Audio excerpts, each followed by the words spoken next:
જે કાપડ 500 થી 700 નું હતું ને એની જગ્યાએ તે 1400 રૂપિયા તો જીએસટી શું ઘટ્યું?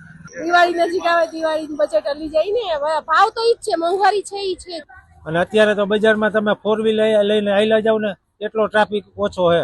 500 માં ગમે એટલી વસ્તુ લઈ તો લઈ શકતા, અત્યારે તો 500 એટલે 5 રૂપિયા જેવી થઈ ગઈ છે. જીએસટી ખાલી દેખાડાનો એક લેબલ લગાડ્યું કે જીએસટી ઘટ્યું, એનાથી કોઈને કઈ ફાયદો નથી. એટલે ગ્રાહકીમાં તો હે ને આ દિવાળી અમારા વેપારી માટે તો ફેલ જ છે. ના, ગઈ દિવાળી સારું હતું, આ દિવાળી એવું કઈ છે નહીં. સામાન્ય મારે તો કઈ લઈ શકે નહીં. આ તો પછી છોકરાઓ માટે બધું કરવું પડે, ખરીદી કરવી પડે, ઘરમાં લેવું પડે, દુનિયાના રિવાજે બધું હાલવું પડે. દિવાળીની ખરીદી પછી કરવી જ પડે, શું કરી? ભાવ ઉતરે કે ના ઉતરે, ખરીદી તો કરવી જ પડે. હવે ઇલેક્ટ્રિક વસ્તુ એ બધા કઈ સામાન્ય માણસ હોય એ થોડી ને લેવાના હોય, તો ઇલેક્ટ્રિક વસ્તુથી શું ફાયદો? 4 વ્હીલ એ સામાન્ય માણસ ખરીદી શકશે? ના, ગઈ દિવાળી સારું હતું, આ દિવાળી એવું કઈ છે નહીં. ગ્રાહક અડધા ભાવમાં માંગે છે, ખરીદી ભાવે નથી દેતા.